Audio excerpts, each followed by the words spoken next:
Programa geral, um programa sobre tudo e o resto. No programa de hoje a gente vai falar sobre a PEC que diminui a maioridade penal para 16 anos de idade. Mas, Gil, essa PEC pegou muita gente de surpresa porque ela teve 2 votações e na primeira delas não foi aprovada e na segunda foi aprovada por o que muitos chamaram de uma manobra do presidente da Câmara, o Eduardo Cunha.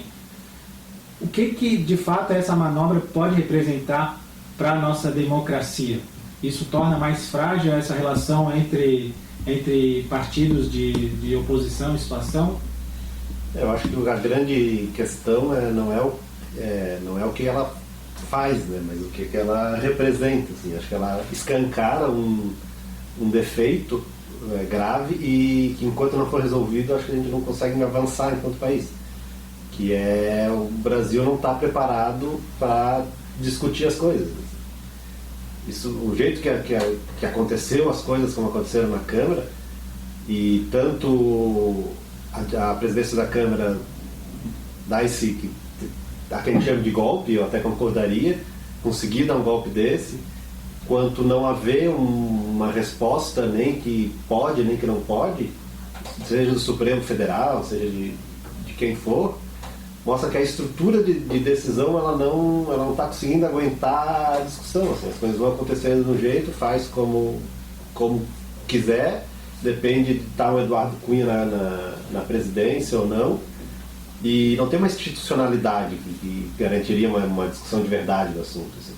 Uma coisa problemática também nessa situação do Eduardo Cunha é a gente lembrar que ele é do partido de base do governo, né? Ele faz parte do PMDB, que é o partido que inclusive o vice-presidente faz parte desse partido, e é um partido que vem sustentando os governos já há alguns anos, né? A gente tem, pelo menos aí, mais claramente desde a época do Fernando Henrique Cardoso, e obviamente durante o período Lula e também agora durante os 2 governos da Dilma, essa sequência do PMDB sendo um partido de base.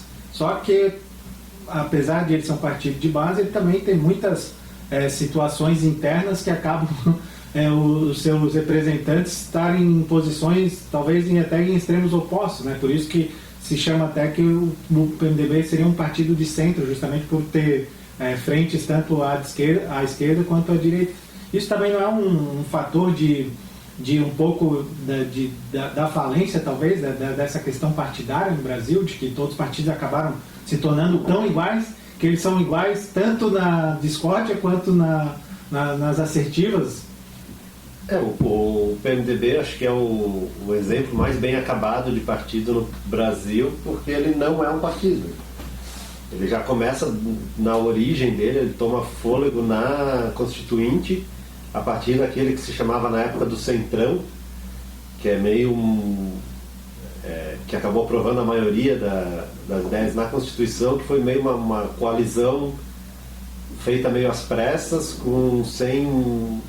construída a partir da conveniência e não de um projeto ou de uma maneira de ver o mundo, ou qualquer coisa do tipo, que é o que se esperaria de um partido. E só se sustenta porque o sistema partidário no Brasil é um negócio completamente maluco. Assim. Ele tem os partidos, não há nenhum tipo de responsabilização para os partidos, no sentido de que qualquer partido pode fazer o que quiser, que na eleição seguinte não paga o preço por isso. Não tem nenhum tipo de exigência programática, tanto que tu tem o cara defendendo que substitua na Constituição o poder emana do povo pelo poder emana de Deus, sendo membro do PSOL, que é o partido que mais defende, ou um dos partidos que mais defende uma laicidade do Estado, e se acha normal, assim, se acha que de alguma maneira as coisas vão caminhar assim. E o que eu imagino é que não tem como tu construir uma democracia, um sistema político que não seja a partir dos partidos, e não tem como tu construir um partido se tu não fazer ele se responsabilizar pelas decisões que ele toma. É uma questão interessante aí, voltando à questão em si, que é justamente essa redução da maioridade penal para 16 anos, é que esse tema, ele, por mais que seja uma demanda social, evidentemente todo mundo deve fazer parte desse debate, parece que há uma urgência numa questão de agradar a sociedade e não propriamente atender os interesses dela. Tanto isso me parece uma coisa legítima, essa indagação, que isso, na verdade, está se atacando a consequência e não o problema em si. Né? Todo mundo, inclusive muitos dos representantes dos partidos que são a favor da redução, eles falam, não, isso não vai resolver o problema, isso vai talvez deixar as pessoas um pouco mais ressabiadas para cometer um crime ou algo do gênero, mas não vai resolver o problema. Então, assim, talvez não é um esforço, eu acho que um pouco grandioso demais para um problema que, em princípio, nem vai ser resolvido? Eu acho que a questão da maioridade penal é que existe não sei se dá para chamar uma corrente política ou forças políticas no Brasil que precisam de uma bandeira urgentemente. Então eu acho que a grande tentativa é tornar essa redução da maioridade algo como um Bolsa Família dessa corrente política, que pode ser o PSDB, que pode ser outros partidos, pode ser também esse tipo de coisa. Mas tu criar uma medida fácil, barata, ou pelo menos estruturalmente falando, e de grande apelo popular e que possa se tornar uma marca dessa visão política. Embora eu acho que sejam duas medidas completamente diferentes, né? Acho que Bolsa Família é a coisa mais importante que aconteceu no Brasil desde a Constituição, até na frente do Plano Real.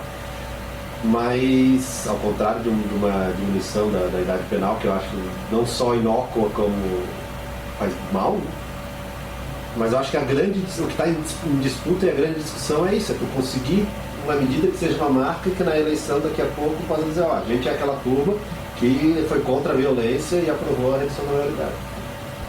Então, para encerrar também, eu acho que esse episódio, além de marcar todas essas desventuras que acontecem na política brasileira de hoje, isso só mostra claramente, eu acho que o problema central, quando eu penso numa questão dessa, é a questão da representatividade. Né? A gente, talvez questões essas, como a questão da maioridade de penal, teriam que ser debatidas realmente em plebiscitos, em um volume de participação popular que realmente se tire faça um tirateima, né, do que a sociedade está necessitando e no que ela... Não interessa, eu acho, muito a questão debater se está certo ou se está errado. Obviamente a democracia ela é feita para a maioria decide isso. O que falta, me parece, um pouco antes de definir se está certo ou se está errado, é que esse debate ocorra. E basicamente esse debate ele acaba ficando num nível pura e simplesmente noticioso, né? Se fala, porque determinada pessoa que era de menor cometeu crime ou matou uma pessoa, então logo somos a favor. Mas tudo aquilo que está por trás? Eu acho que isso para mim é o mais triste, assim, a questão da representatividade não ser uma representatividade como deveria ser, né? Ser muito mais uma coisa de fachada, no sentido de que esses grupos querem basicamente arranjar uma bandeira por questões políticas e não propriamente por questões sociais. Eu acho que se arrumou um jeito, se desenvolveu uma maneira de fazer as coisas andarem, que é uma que tem se buscado bastante. Todo mundo quer que as coisas andem, que se façam reformas, que se resolvam coisas, mas se conseguiu se afastar ainda mais de qualquer tipo de discussão que envolva a sociedade, que envolva várias visões, que seja realmente uma discussão. Não só que se decida a partir da discussão, chegando no caminho melhor, como a própria discussão possa vir a trazer ideias novas, ou então, não precisa ser assim, então vamos mudar isso, vamos mudar aquilo. Talvez eu acho que não exista, ou existam poucos assuntos que seriam mais clássicos para um plebiscito, realmente. Acho que daí se faz uma discussão com todo mundo e se tem realmente uma posição da população. Porque se fala tem pesquisas e tal, mas não houve uma discussão, tu não sabe até que ponto é mesmo, tu não sabe se a partir do momento que se discute se manteria isso. Então acho que a gente está fingindo, está tomando uma decisão séria, como se fosse a partir de uma discussão, fingindo que está discutindo, e pior, a gente está se afastando ainda mais ou cada vez mais de qualquer tipo de discussão de verdade. E para terminar, eu cito aqui uma frase de Bernard Shaw, que diz o seguinte: o poder não corrompe o homem, mas os tolos, quando alcançam uma posição, corrompem o poder. Acho que essa frase representa bem essa ideia de que nós estamos representados por muitos tolos no Congresso Nacional e por mais que exista ainda